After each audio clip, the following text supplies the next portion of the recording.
भारताचे पंतप्रधान नरेंद्र मोदी बुधवारी 2 दिवसीय पोलंड दौऱ्यावर गेलेत। वॉर्सा येथील कोल्हापूर स्मारकाला मोदींनी भेट दिली आणि कोल्हापूर पोलंड या नातेसंबंधाचा इतिहास पुन्हा एकदा चर्चेत आलाय। पोलंडमध्ये कोल्हापूर स्मारक कोणी उभारलं, तसंच कोल्हापूर आणि पोलंड यांचं कनेक्शन काय आहे याचा इतिहास आपण जाणून घेऊयात।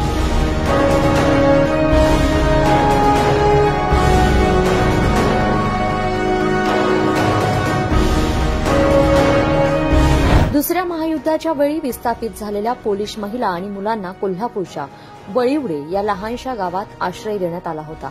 दुसऱ्या महायुद्धाच्या वेळी पोलिश निर्वासितांना जणू जगण्याची नवी आशाच याच गावात मिळाली। या गावात विविध सुविधांसह एक पोलिश वस्तीच विकसित करण्यात आली। त्याला वळिवडे कॅम्प असंही म्हटलं जातं। या वसाहतीत चर्च, शाळा, कॉलेज, पोस्ट ऑफिस, थिएटर यांचाही समावेश होता। कोल्हापूरच्या या गावाला पोलिश निर्वासितांनी जणू आपलं घरच मानलं। येथील संस्कृती जाणून घेतली, विविध स्थळांना, मंदिरांनाही त्यांनी या काळात भेटी दिल्या आणि एक घट्ट असं नातं कोल्हापूर आणि पोलंड यांच्यात निर्माण झालं। 1943 ते 48 म्हणजे 5-1 वर्ष पोलिश मंडळी कोल्हापुरात होती। त्यावेळेला कोल्हापुरात मायनॉरिटीचं राज्य होतं, म्हणजे 5वे शिवाजी महाराज, ज्यांना राजाराम महाराजांच्या राणीसाहेबांनी दत्तक घेतलेलं होतं, ते तेव्हा गादीवर होते। त्यामुळं डॉवेजर राणीसाहेब आणि काउन्सिल यांच्यातर्फे राज्यकारभार सांभाळला जायचा। आणि त्या काळात हे जे सगळे पोलिश निर्वासित होते हे रशियातून इराण वगैरे मार्गे मुंबईपर्यंत येऊन पोहोचले आणि हे मुंबईपर्यंत आले जे सगळे पोलिश निर्वासित होते त्यांना ब्रिटिश सरकारनं 2 ठिकाणी ठेवलं, एक म्हणजे जामनगर आणि दुसरं म्हणजे कोल्हापूर। आता कोल्हापूरमध्ये सुद्धा खुद्द कोल्हापूरमध्ये न ठेवता थोडंसं गावाबाहेर म्हणजे वळिवडे म्हणजे गांधीनगरच्या पाशी त्यांना ठेवलेलं होतं। ही साधारणतः 5000 लोक होती आणि यांच्यात मुख्यत्वे लहान मुलं आणि स्त्रियांचा समावेश होता, कारण पुरुष मंडळी वगैरे सगळी लढण्यात युद्धात होती, त्याच्यामुळं इथं आलेले सगळे जनरली बायका आणि मुलं यांच्यापैकी जास्त होते। इथं यांच्यासाठी शिक्षणाची सोय केली गेली होती, त्यांच्यासाठी चर्चेस तात्पुरते तयार केले गेले होते।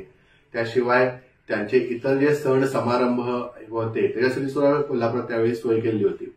या सगळ्यांसाठी ज्या वसाहती बांधलेल्या होत्या त्यांचं असं बैठ्या घरांच्या स्वरूपात त्यांची एकूणती वसाहत होती आणि त्यांच्यासाठी कम्युनिटी किचन ज्याला आज आपण म्हणतो तशा टाईपची सोय केली होती। त्याशिवाय ज्या रोजच्या वापरातल्या वस्तू आहेत त्या मिळायची सोय सुद्धा त्या वसाहतीमध्ये केलेली होती।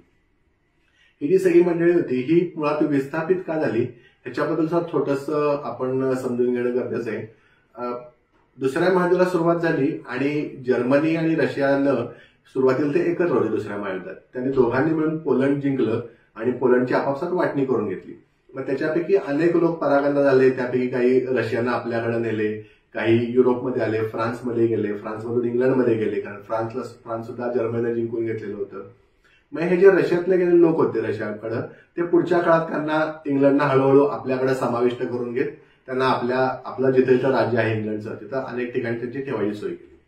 आता ही जी पोलिश मंडळी कोल्हापूर आली होती ही अतिशय काही त्यापैकी अनेक गुणी लोक होते, चांगले चित्रकार त्यात होते।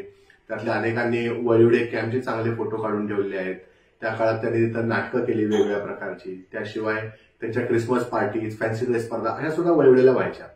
त्याशिवाय युरोपमध्ये त्या काळात स्काउटिंग म्हणजे गर्ल गाईड आणि स्काउटिंगची चळवळ आहे जागतिक, त्याचं सुद्धा फार मोठं युरोपमध्ये सेंटर होतं आणि कोल्हापूरमध्ये सुद्धा स्काउटची चळवळ होती। तर पोलिश स्काउट्स आणि कोल्हापूरचे स्काउट्स यांनी सुद्धा एकत्रित मिळून काही कॅम्प्स केले। त्याशिवाय ही जी पोलिश मंडळी होती हे उत्तम फुटबॉल खेळणारे अनेक लोक होते। त्यातल्या काही लोक आणि कोल्हापूरचे लोक यांच्यामध्ये फुटबॉलच्या मॅचेस झालेल्या आहेत।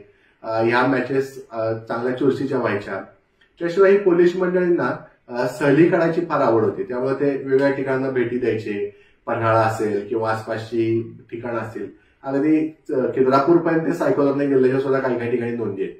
आणि ह्या सगळ्या लोकांना कोल्हापूर फार आवडलेलं होतं आणि साधारणतः जेव्हा ते निघायची त्यांची वेळ आली तेव्हा या सगळ्यांना भयंकर दुःख झालं, यांना कोल्हापूर सोडून जायचं नव्हतं।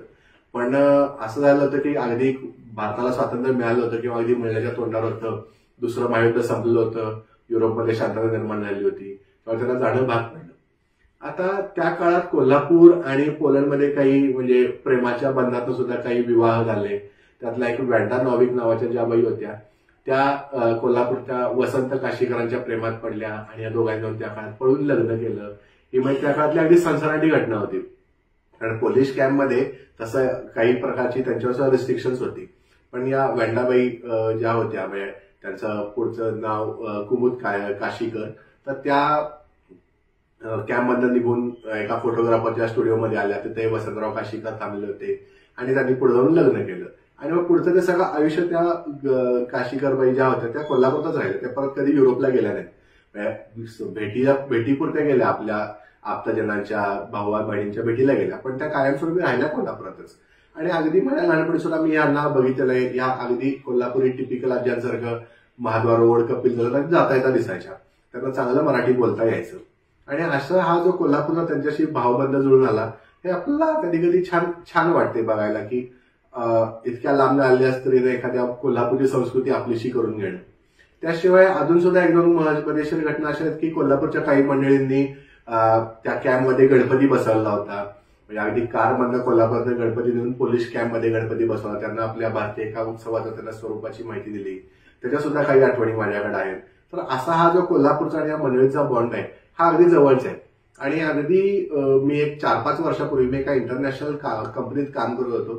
तेव्हा माझा काही पोलिश लोकांशी संबंध आला होता आणि मी त्यांना अगदी आवर्जून सांगितलं की कोल्हापूरला सुद्धा तुमच्या काही वसाहती होत्या आणि this is few of the Polish were in my home town.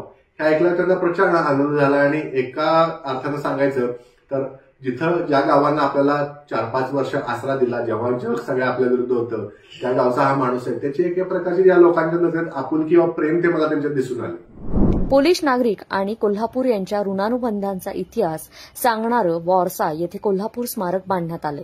या स्मारकावर कोल्हापूर संस्थांच्या आदरातिथ्यासाठी धन्यवाद. जगभरात पसरलेले आम्ही सर्व भारतातील या कृतज्ञतेसाठी त्यांची आठवण ठेवतो असं लिहिलंय. पोलिश निर्वासित जे कधी काळी वळिवडे येथे राहत होते त्यांचे भारतासोबत अतूट असे ऋणानुबंध जोडले गेले. असं हे कोल्हापुरातील लहानसं वळिवडे गाव छत्रपती घराण्यामुळे परराज्यातील लोकांसाठी खास ठरलेलं.